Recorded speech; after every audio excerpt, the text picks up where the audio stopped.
Hello everybody, this is Tajikbay. It's 1:36 p.m. Eastern Time, April 27th, and I'm recording this podcast, which is dedicated to the upcoming event that takes place this Saturday, UFC Vegas 72, where in the main event, Song Yadong meets Ricky Simon, or Simon. Well, first impression of the card is... I don't know. I don't. When I see the new and up and coming fighters, and from a name value, maybe it's not the best card, but I think there are some fights to be excited about.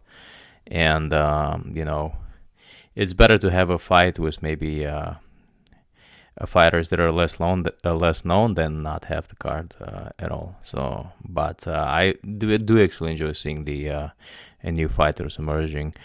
On the UFC scene. And in the first fight, actually, these are two newcomers, right? Cowan versus Jamie Lynn Horth. Cowan is 7-2, and Jamie Lynn Horth is 5-0, undefeated. Well, what can I say about this fight? I'm actually really high on Hailey Cowan. I know that maybe she's not, she doesn't have the best ground game, and maybe that her volume is not there as well, but I think she hits pretty hard. And actually, the biggest part is, I think, where she what I like about her game is her sneaky high kick, like right high kick that she throws. I think is actually pretty sneaky. It comes from a really odd angle, unassuming angle, and I think she can surprise Jamie Lynn Horth. And I know that it sounds like Jamie Lynn Horth is a Muay Thai fighter. Somehow people credit Jamie Lynn Horth for her strength of competition and her fighting in LFA. I watched that Mayra Cantuaria fight that she had, and it was a while ago, right? Like we have to obviously call things for what it is. She didn't fight in a long time. She's going up the weight class, and she's doing she's making her octagon debut. But I wasn't that impressed. I mean, Mayra was going down at her own will, and it's just a very, very awkward fight. But beside that, 3-1, 3-2, 0-0, 2-1. So I'm not really. I'm a little bit confused as far as the strength of competition. I think actually for Hailey Cowan's fight, maybe that last fight, like the Dana White Contender Series fight against Claudia Leici, she's probably better than anybody that Jamie Lynn Horth fought. So, yeah. And arguably, I watched the Cowan fight. People say it's close, but I pretty sure I had don't remember if I picked Leici for sure. I don't know if I bet her. I may have bet her as well. But when the fight was over, I was like, Cowan won, and actually she impressed me. And even there, on the ground, there wasn't much. She got her back taken, but she didn't allow for a takedown, and she didn't allow for a submission or anything like that. So I understand that it's her liability, and and she's been submitted, once in her career. Actually, if you're looking at it twice, right, like her debut against, jeez. I mean, when Victoria Leonardo submits you, it doesn't look good, but you have to give her a benefit of the doubt. It was for her first fight. And I think she came a long way, and it's been 5 years ago, and I think she came a long way, and I think she is flawed defensively on the ground, but I think she's able to defend herself.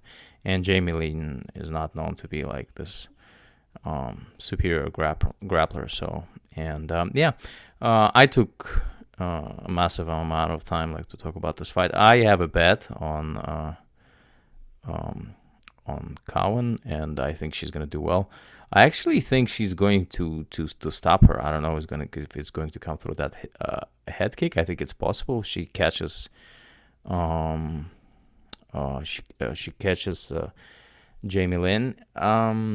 So yeah, that line on DraftKings, I think was really silly. Cowan by KO was like plus 1,000. I couldn't wrap my mind. I think she has enough power, and Sap was like plus 1,200. So very surprised. maybe I'm not seeing something, but it's a high volatility fight, right? Like, and I think the finish here is possible, maybe even on either side, but I'm leaning towards Haley Cowan to win this fight by KO. Okay. Journey Newsome versus Marcus McGee. Marcus is stepping in as a last-minute replacement. I was watching his last fight live. Yeah, I'm not super impressed by him, but it looks like there's a lot of action coming in on Marcus. If you took him early at this crazy plus money, congratulations. I think it's still a good bet. Like, because with Journey, it's a little bit hard, like to figure out which Journey you're gonna get in a given fight. I think he's okay.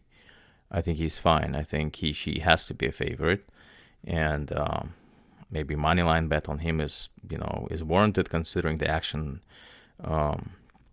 pouring in on Marcus. But you also have to factor in that the guy is pretty low volume, right? Like, in his ways to victory, I guess he can go for a takedown route if he wanted to, just because he's fighting a guy who's taking this fight on a short notice just to guess him out. Like, why not? Maybe you could go and take him down like the same way he took down like Fernie Garcia, for instance.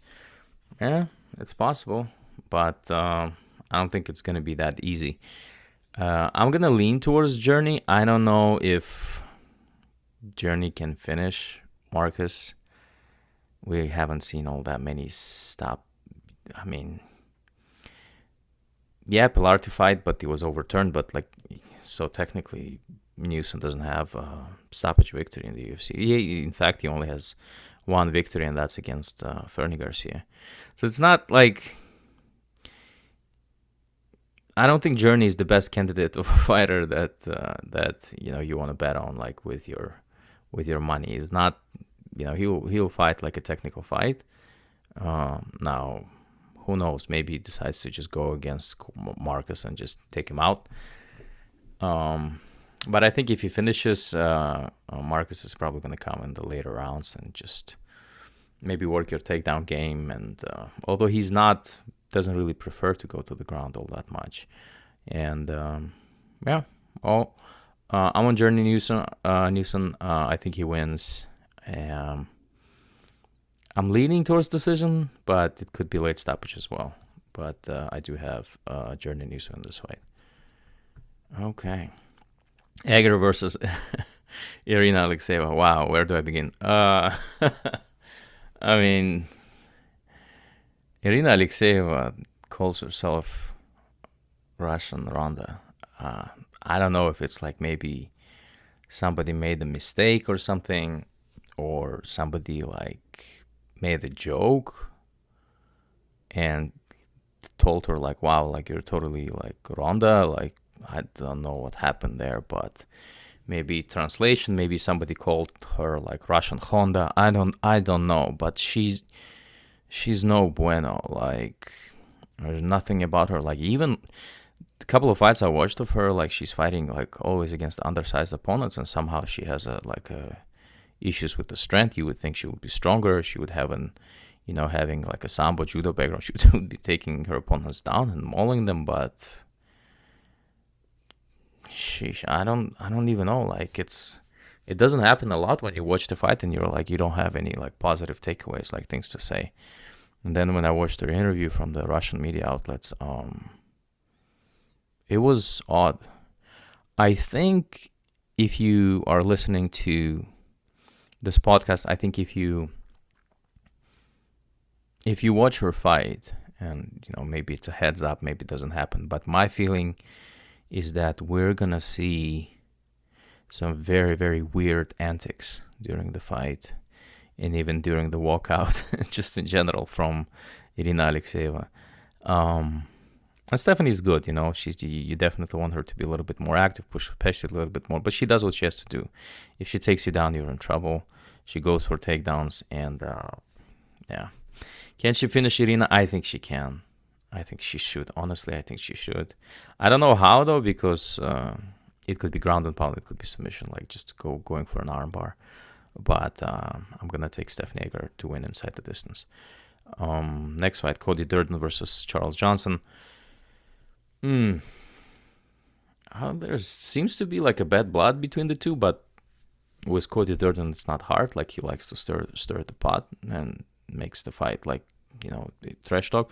This time Charles went in and said he's gonna break Cody's face, which was an interesting comment and the kind of comment that I like. I mean, I followed Charles Johnson's career. He joins Twitter Spaces, and I think I like the fact actually that he takes more and more fights. Like he learns quick and then just moves on, and it looks like his health is allowing him to take on the fights in the short spans. You have to. I think you have to, right? Especially,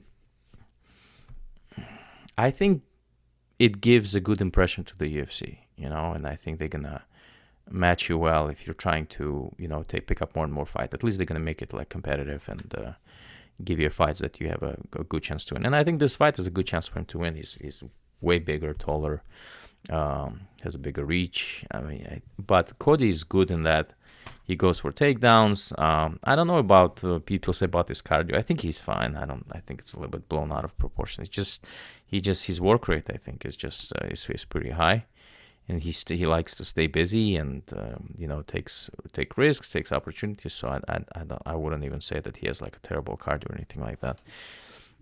And Charles, I think in his last fight we saw it like somehow. Oh, I don't even know this guy's name. Who's the guy he fought last?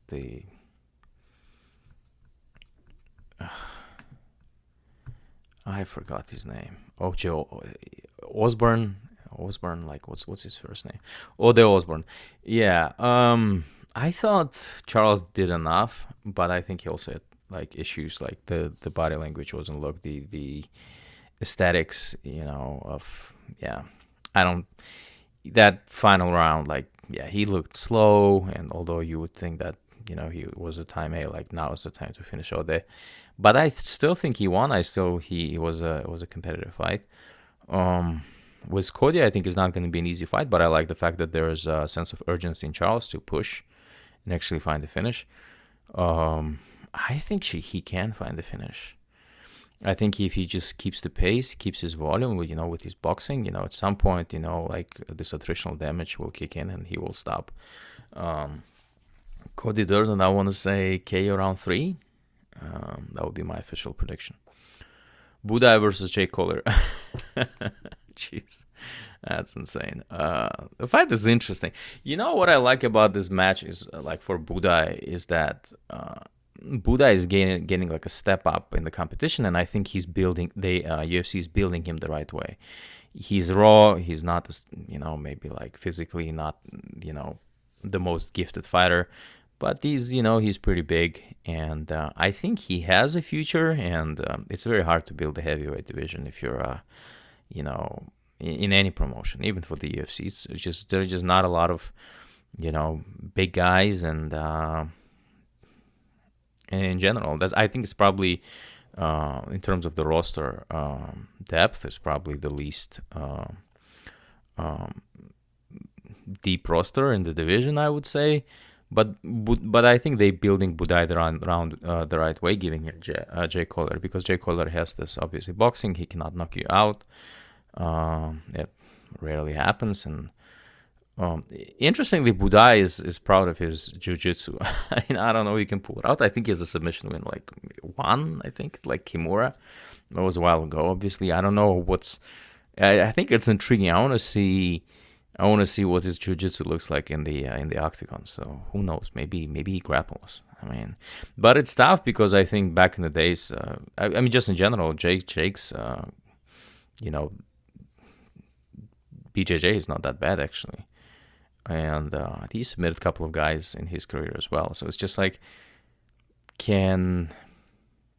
Martin is not known to taking opponents down. Jake tries to stay on the outside, doesn't trade like inside the pocket. So it's just, what is it? I don't know if there's an upside for grappling, but it's just, the point being, it's interesting to see actually Buday. I think he's brown belt and he has submission wins, and we maybe kind of going a little bit under the radar that he has wrestling game and grappling game. Maybe we will see this fight. I don't know. But it looks like it's a 50-50 fight. It's a pick and fight, but I still believe that from the matchup standpoint and from the competition standpoint, I think for Buday it's a good matchup. It's just a logical opponent for Martin Buday at this point of the time, just like for Waldo Cortez is Marcos Rogerio de Lima. And we'll talk about this fight obviously, but I think both fighters who are heavyweight fighters and up-and-coming fighters has a chance to do well. So maybe they even fight each other, like Buday versus Acosta. I don't know. We'll see. But yeah, that's all I have to say. Quinlan versus Trey Waters. Trey is a recent replacement. I don't know if you want to have either of the guys.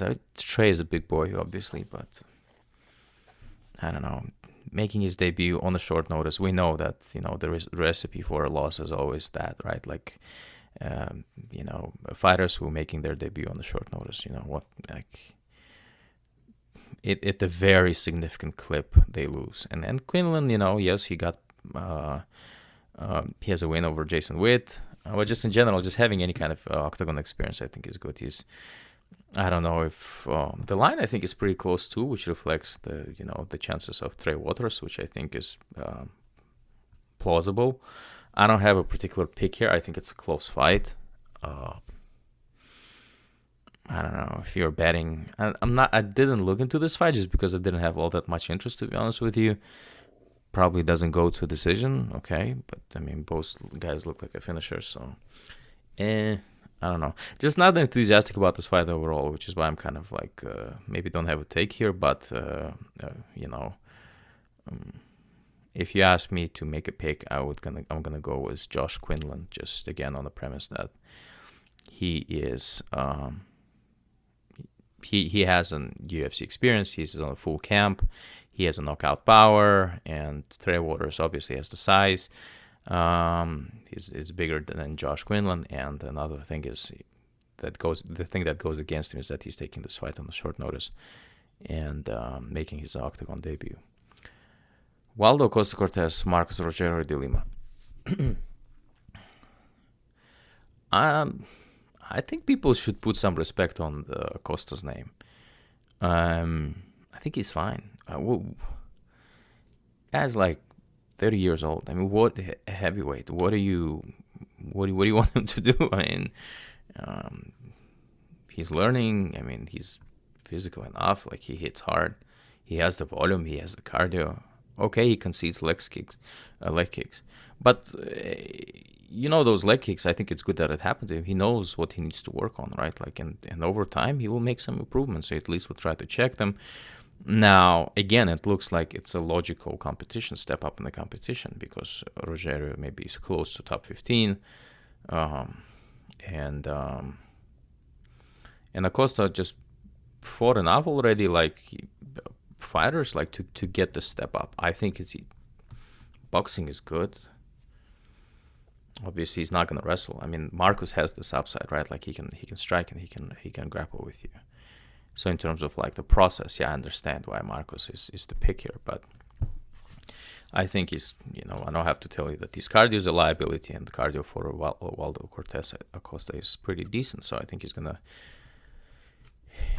have a decent pace. So if he can push the pace towards later rounds, I know that I don't think Marcos has ever been finished, but I think I have a weird feeling that Acosta is going to be the first guy to KO, actually, Rogerio de Lima.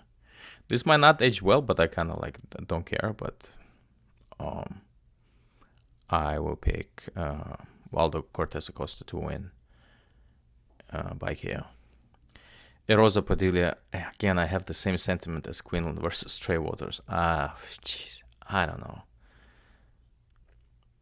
I like the fact that despite his age, actually Padilla had a decent strength of competition. Like he fought some good guys, and with Julian, like you don't know, like one day he can come and perform like to his best, like, and the other day he can just like get KO head kicked by Caceres. Like, how can you have a trust in this guy?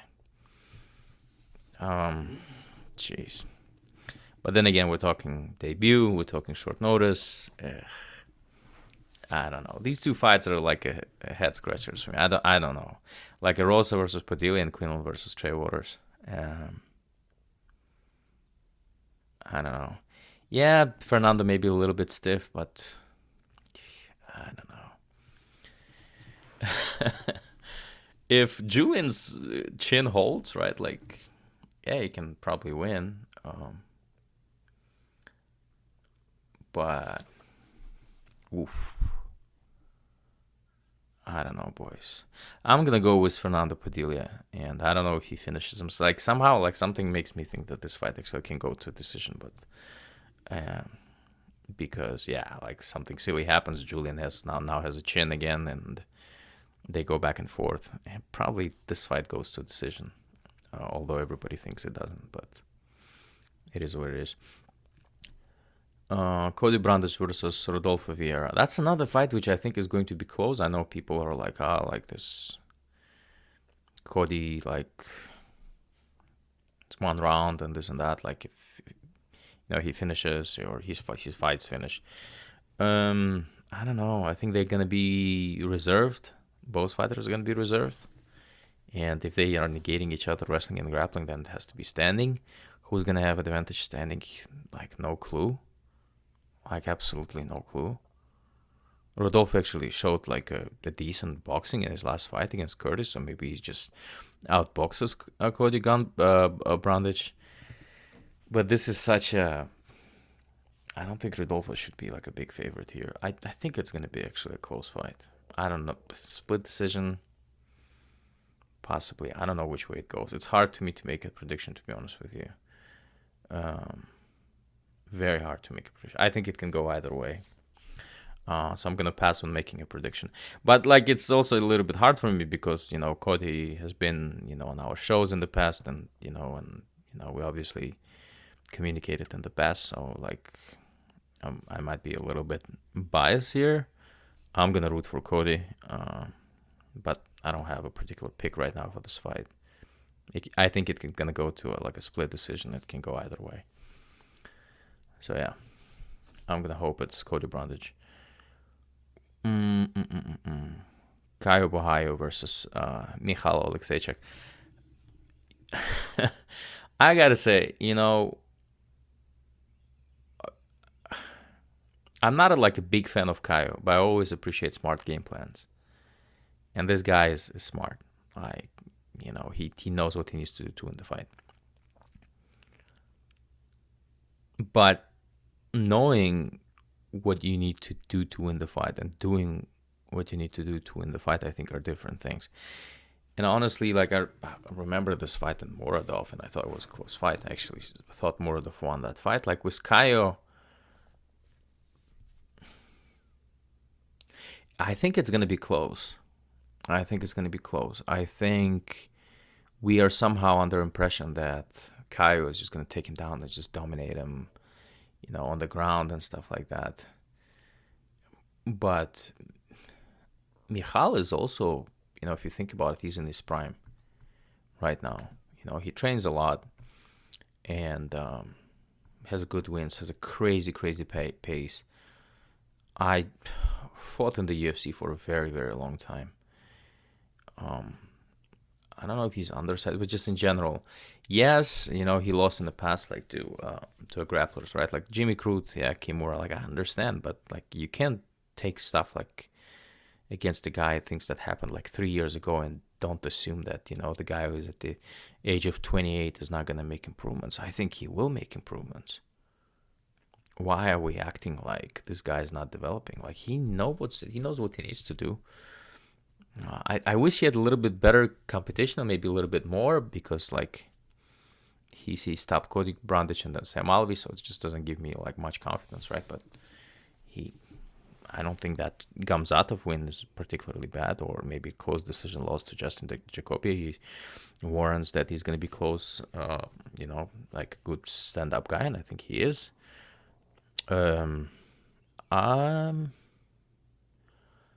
I'm going to lean Mikhail Alexeva. I think I think he wins. I don't know if he stops Caio. Caio is hard to stop, but I think it's gonna be some kind of like a split decision.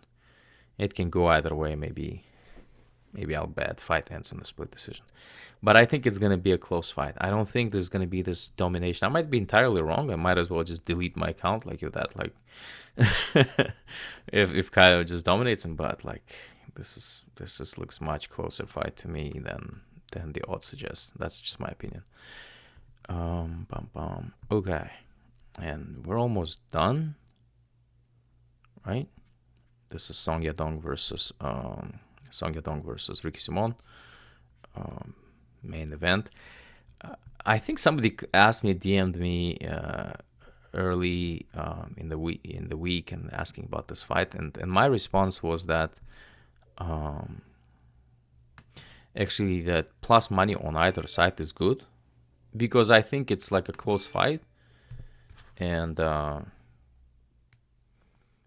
think it can go either way, but I'm leaning Song only because I actually like the fact that he had a fight against Corey Sandhagen, which was a close fight, and I think it showed the potential he has. Because if he defends, can Ricky take him down? He probably will. But Ricky would have to proactively to take him down for 5 rounds and just ground and pound him. I just don't see it to be that available for Ricky, this ability to ground and pound, and Song has been, I think Song has been winning this fight against Corey, which is a really tough competition for Corey Sandhagen, but and yeah, I'm leaning Song Yadong. I just think that power, his takedown defense is good. I think his get up game is good. Scrambles, I think he should be fine. But you can't take away the fact that Ricky Simon has, at least on the paper, more ways to win, right? Like he can grapple, he can stand. He showed that he can stand. He showed that he can grapple. So I totally understand if you're on the Ricky Simon side. So it's not something tells me. It's just like the power differential here might be decisive in this fight. We're dealing with a guy who's just. We talked about it, right? Like last year,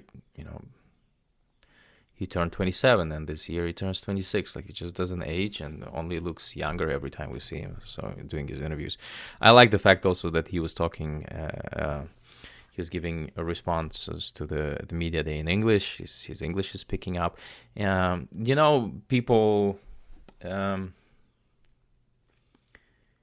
I want to explain to you the part where it's which I think is important, right? Like the knowing language, right? It's simple, it's logical, but when you're coming from like a different country, like which is where English is not spoken, and then you're making this transition, the biggest part is maybe you can show things, but if you don't understand what you're being told, it's tough, right? Now, what I like about Song is that he's opening up, like he's becoming more confident, and he understands, he's able to understand the instructions, game plan a little bit better than if he just was like, stuck to like a translator, or it's just rough. I think in terms of adaptation, getting a better grasp of the game, you have to, maybe understand the language of, of the camp that you're attending, right? And so in this case, if you're talking about Alpha Male or any other like good camps, they just happen to be based in the U.S. and and English is spoken there as a main language. So to see Song like doing this in English, giving his responses in English, I think it was good, which was impressive. I like that. I like that fact. And yeah, that's all I have to say. I don't know how long this podcast was. Somehow, like, I always worry about like this podcast not being too long, too long, and I want to keep it as short as possible, just so that it is digestible. So hopefully this one records and we're not gonna have any issues. Yeah. Thank you guys for listening. I think recently for some time, I don't think the bets were spot on. The picks were. I think the picks are okay in general, by and large, but I I don't feel like I'm in a prime, when it comes to betting lately. But I keep an open mind, and I want to be optimistic that things will turn around. I do want to thank you for your continued support. I know sometimes things are obviously the result dependent, but I think it's also just important to continue to bring the content and give a different perspective to people, and so that they could do whatever they want with this information, consider it, and maybe get a portion of their entertainment and stuff like that. And yeah, so I think just in general, it's important for me to stay motivated, to stay, excited about the game, and I am, and yeah, I hope this week is gonna be better than the last week or the week before. So we'll see how it goes. Thank you guys again for your support. I really appreciate it. Yeah, you can find me on Twitter, and I'll probably post the stuff on YouTube as well. So yeah, take care.